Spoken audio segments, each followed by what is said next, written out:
Welcome to Studio D on the campus of the University of Oklahoma. This is Sooner Sports Pad. Now, here's your host, Allison Gappa. Welcome to Sooner Sports Pad. I'm Allison Gappa alongside Matt McCullock, Taylor Newcomb, and our very energetic, rowdy audience. Guys, who's in there? We've got the men's rugby team in the audience. We've also got men's basketball players Isaiah Cousins and Jordan Woodard in studio. We'll talk with them later on. Also, we go deep in the heart of the Texas State Fair, showing you some of the tastiest items sure to clog your arteries. And later in Face Off, Matt and I will talk about what the OU football team needs to improve on. But first up, OU beat Texas 31-26 in the Red River Showdown. The Sooners did shine in special teams, Matt, with guys like Alex Ross and Michael Honeycutt making some big plays for the win. That's right. No offense, no problem. The Sooners' special teams have really been incredible this year. Incredibly consistent, that is. Alex Ross opened up the game for the Sooners, taking the first quarter kickoff 91 yards to the house again. That was the first time since 1917 that OU returned a kickoff for a score against Texas. Michael Honeycutt nailed a 44-yard field goal to reach 406 total points as a Sooner, and Jed Barnett marked 3 punts inside the 20. The Sooners had to rely on the legs of the special teams, who receive an A from the weekend in my book. And Taylor, another big playmaker is Zach Sanchez, who picked off Texas quarterback Tyrone Swoops for a 43-yard touchdown. That's right, and that's why I'm giving a little love to the Big 12 Defensive Player of the Week. Even though Zach Sanchez did break his 5-game interception streak against TCU last week, he picked it right back up with a pick 6 against Texas this weekend. It was in the second quarter. Sanchez picked off the Longhorns quarterback Tyrone Swoops and returned it 43 yards for the touchdown and gave the Sooners a nice little 17-3 lead there. He also contributed 8 tackles and is currently leading the Big 12 in interceptions. So I don't know about you, but that's the kind of guy I want on my team. Me too. Matt, who is our OU Texas offensive MVP? Okay, well, I actually have 2 guys, and they weren't on the field whenever Knight was out there. The 2 guys, the game balls go to Alex Ross and Michael Honeycutt. Now, Ross accumulated 121 total yards of kick returns. He's averaging 45.7 yards per return, and Michael Honeycutt has now made a field goal in 23 straight games. So consistency.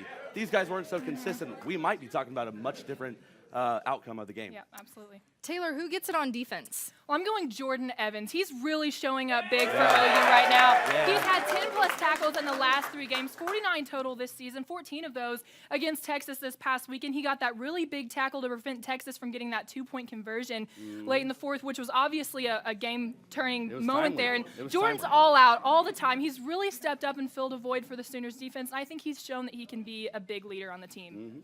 Taylor caught up with Jordan Evans on what he's working on going into some tough conference games in this week's Spotlight. We're just working on a lot of, me personally, is the execution, making sure we're all on the same page. Because one of the biggest things is the communication. A couple times throughout the game, we're off key, and that's on me because I'm the middle linebacker. I'm the one giving all the calls. So definitely communication and execution.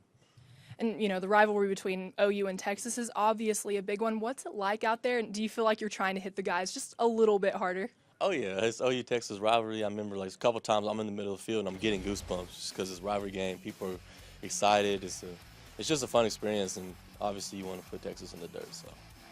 And how would you describe your role on this team and on this defense this year? I don't know. I'm just trying to help. Obviously, the guys around me are doing a great job and helping me make some plays, and I'm just trying to do what they do and just be productive. That's just me right there. And, stepping up as a leader, what do you think has gotten you to this level? Definitely the people around me, the coaching staff really pushing for me to be that leader, and the players around me being very encouraging, knowing what I need to do, and at the same time just myself knowing what my team needs of me and just growing up and taking that position. And the last few games, you've gotten double-digit tackles. You've been making some really big plays. How are you doing this, and what's going through your head when you're out there? Oh, it's definitely the people around me. We've got the guys up front, especially Big J, Chuka, all those guys up front, Romar, all of them. I can give credit to all of them. They clog up the whole offensive line and let me and Dominique run around free. And then whenever plays come, he's got to make them. That's your number being called. And when you're talking to your teammates, what is everybody saying about your chances to still make it to the playoffs this year, and how closely are you watching the other teams and seeing how everybody else is doing? We have definitely a positive thought process going to playoffs, but we're just taking each week one game at a time. So we're not looking forward too much in the future. We just know that we got to handle our business, win on out, and just see where it goes from there. And what do you think you guys need to do specifically to prepare for Kansas State, a big conference game this weekend? Kansas State's a great team. They have a lot of weapons, fundamentally sound team, great coach, and we just know that we got to work on our things, some things that we are weak on, and work on things that will make us a better team, and just be prepared for Kansas State this week. Okay, thanks, Jordan. OU football is back in Norman this Saturday, taking on Kansas State. Also in the midst of Big 12 play, Matt, is OU women's soccer. Yeah, that's right. The soccer team was slated to play 2 games over the weekend, but bad weather forced them to only play 1. Now, here's the bad thing. Before Friday's match was stopped due to lightning, the Sooners were actually up 1-0 on Baylor. And, because we were all taught as kids to play by the rules, those stats will be nullified for the rematch per NCAA rules. Now, the ladies got one more game in, a full game this time on Sunday against TCU, tying the Frogs 1-1 in extra time. The Baylor game is rescheduled for next Sunday at 7 p.m. right here in Norman. And Taylor, I heard there was a little bit of bad news with the volleyball team. Yeah, it's true. The 8-match Big 12 winning streak for the volleyball team was finally broken this weekend by Iowa State, 3-1. The Cyclones actually handed OU their last conference loss back in 2013, but outside hitter Madison Ward did notch her 6th double-double of the season with 17 kills and 12 digs, but it just wasn't enough, unfortunately. But the Sooners do have another conference game this Wednesday against Texas Tech in Norman at 7.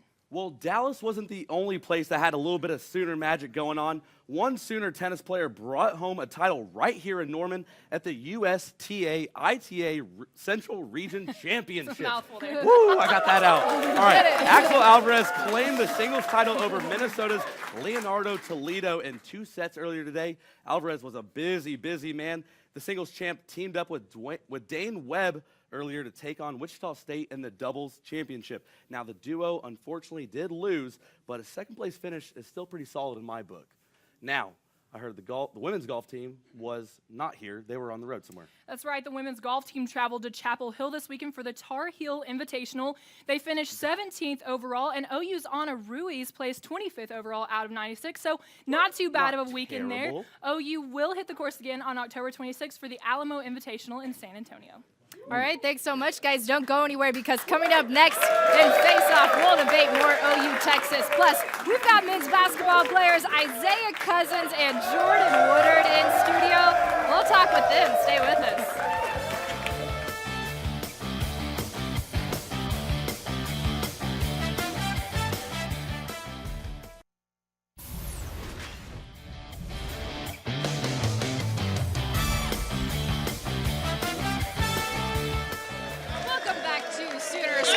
The OU rugby team is joining us in our live studio audience this week. I'm joined by Michael Aljabouri, and what's up next for you guys? Right now we're 5-0. We just beat Texas. Right. Nice.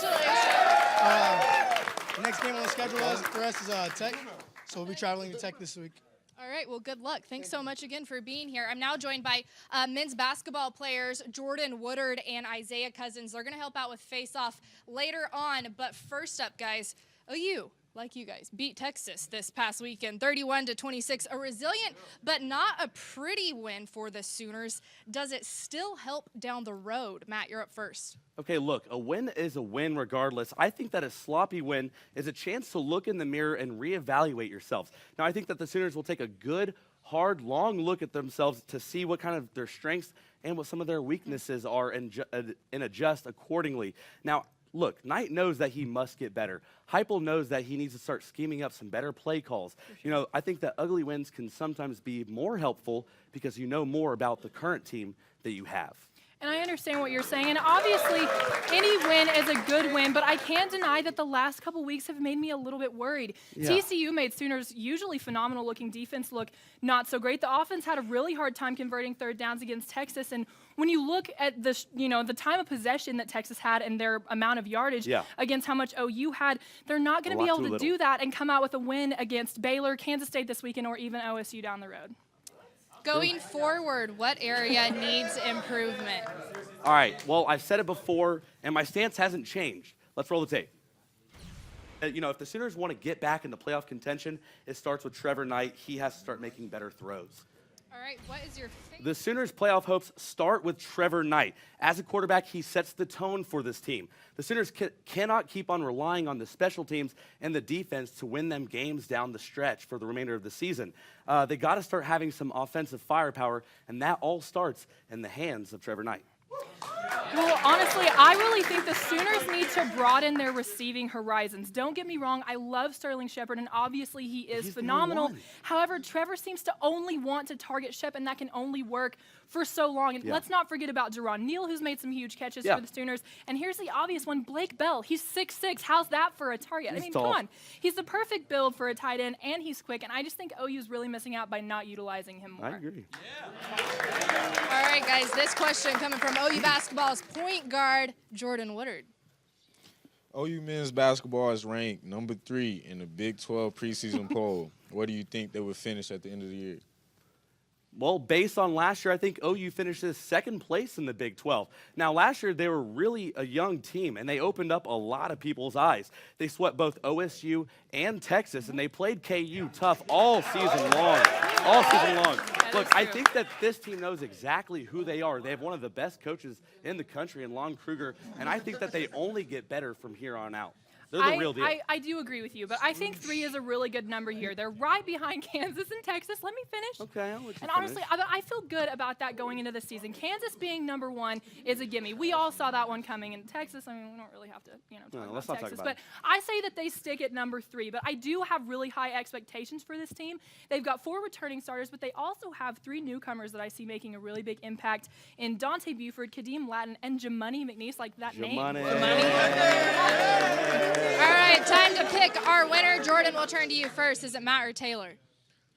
I'm going to have to go with Matt. Oh, all right, Isaiah. Who do you think it is? I definitely go with Matt right now. Oh, my gosh. All right, let's see if the audience agrees. Is it Matt? Does the audience agree? Is it Matt? Cheer Lattice, wherever you think won. Yeah, kind of. Okay. Or is it Taylor? Oh, nothing. All right, I think no that love. Matt got a clean guys, sweep thanks. on this one. That's okay. This week's tweet of the week is coming from Kenny Mossman, OU Senior Associate Athletic Director of External Operations. He says, congrats to Coach Stoops on becoming the first Sooners coach to post 10 wins versus Texas. Very cool. Don't go anywhere, because coming up next, we'll talk more with Isaiah Cousins and Jordan Woodard. We'll also take a look at how OU Texas is more than just a game. Stay with us.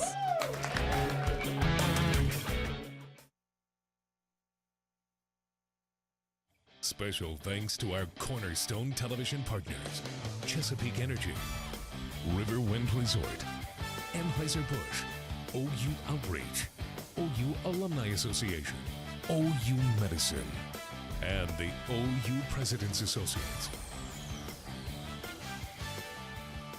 Welcome back to Sooner Sports Pod. Every year, thousands of fans from Austin, Texas, and Norman, Oklahoma travel to the State Fair of Texas for the Red River Showdown. And as Drew Farley reports, the experience is more than just a game. Boomer Sooner. Hook 'em horns. One end painted in orange and white, the other clad in their crimson and cream. Texas flies onto the field blaring their grandioso. Oklahoma marches in to Boomer Sooner. From brown to strong, from ash to swoops, from Jones to Knight. New coaches, new players, same story. Kickoff at the Cotton Bowl means war. The hated rivals meet each year to play for pride, for passion, and for a golden hat. But the Red River Showdown is about more than just a game. Founded in 1886, the State Fair of Texas stands as one of college football's most beloved settings. Football fans throw caution to the wind as they flood in through the gates to experience everything the fair has to offer. You can hop on one of the 70 different rides, Some a little more intense than others. You can try your luck at the midway and challenge your skills with the games. While the rides and the games are a staple of the state fair, it's the food that draws the crowds. Fried delicacies abound across the compound as ambitious chefs compete to create the year's newest fried sensation. There's Bob's famous hot link sandwich, Onami's classic gyros, giant crawfish po' boys, deep fried biscuits and gravy, the infamous fry dog, a hot dog battered in french fries, deep fried and covered with nacho cheese. And of course, you can quench your thirst with some ice-cold root beer. When it comes to food and drink, there's little doubt that the State Fair of Texas definitely has it all. But while there's always something new to try, there's one dish that fairgoers just can't live without: the corny dog. Fletcher's Corny Dogs opened their first stand in 1942 and have been a raging success with fairgoers ever since. In the 24 days the State Fair is in operation, nearly 630,000 corny dogs will be sold. And don't forget the 1,500 gallons of mustard that help complete the classic dish. Whether it's the food, the fun, or the football, the State Fair of Texas makes the annual Red River Showdown one of college football's most fascinating scenes. Drew Farley, Sooner Sports Pad. Thanks, Drew. The Sooners will play Kansas State this Saturday with an 11 o'clock kick. Matt and Taylor are now joined by men's basketball player Isaiah Cousins. Guys. Hey, Isaiah, thanks for joining us tonight. Thanks a lot for coming on. Repeat that one more time. We just said thanks for being on the show. No problem. They're loud. Hey, they've been loud all show long. You know rugby. They're crazy. Yeah, you know they're crazy. Yeah. All right, let's get into this. Well, we know Buddy Hield had a really busy summer with all the camps. Now, what did you do with your summer? Mostly I was just working out, and then when we had that break, I went to Houston and worked out with John Lucas. He's a real good guy, and it was just fun there playing with a bunch of guys from like the Houston area and like different schools, and that was mainly it. And I did play like one game in street ball, but Really? How was that? I mean, it was like real crazy, you know. Were you pretty dominant, you know? Huh? I mean, against the street guys, were you pretty dominant out there? I mean, I ain't played street ball in a while, so It's a much different game, isn't it? It was a little crazy. Well, last year you were named OU's most improved player. Do you think there's still a lot of room for improvement this year? Yeah, there's always room for improvement. I just think that I need to get better at my overall game and just being a vocal leader this year. Well, like we said, you guys are ranked preseason number 3 behind Kansas and Texas. Do you expect those two teams to be your stiffest competition this year? Yes, I do think so, because we coming for Kansas this year. And I know Texas is going to be, they're going to win us because we beat them 2 times in a row. Mm-hmm. But we gonna get Kansas this year. That's what I'm talking about. Okay, just one last question. Is there a professional NBA player that you really look up to that you like to model your game after? It's either Kyrie Irving or Brown, you know? Okay. Brown, boy. One of these right here. Yeah. All right, Allison's got an audience question for us. Allison? I do. This one's coming from your teammate, Jordan Woodard. Yeah, your rugby boys over here trying to see you shmoney. Can I get some music or something? Can I get some music? No music? No music. No, you gotta do it. Somewhere. All right, awesome job. Don't go anywhere because coming up next, we are playing Papa Shot in this week's Sooner Sports Pad Challenge. A lot more fun coming your way. Stay with us.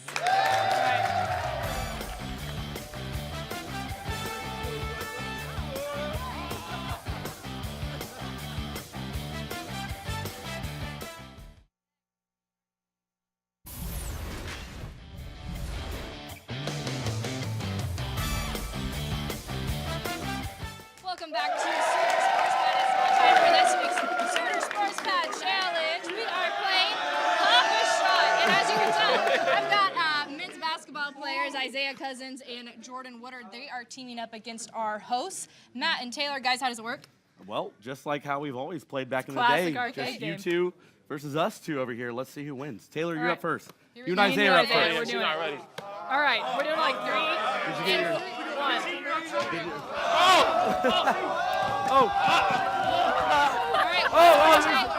physical down here. It's getting physical.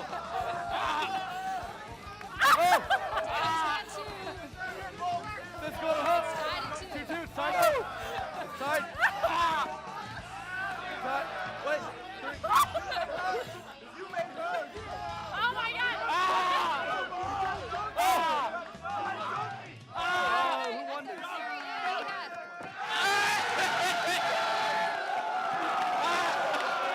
Okay, we're just gonna show off. All right, Isaiah and Jordan won that round. Here we go. In 3, 2, 1, go.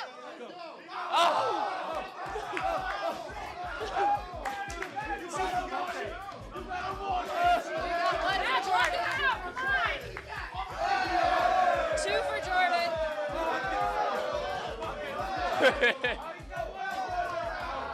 Got 3 for Jordan. 5. You guys have won another round. It's no turn. Oh, we're still going. Oh, okay. It's a speed round.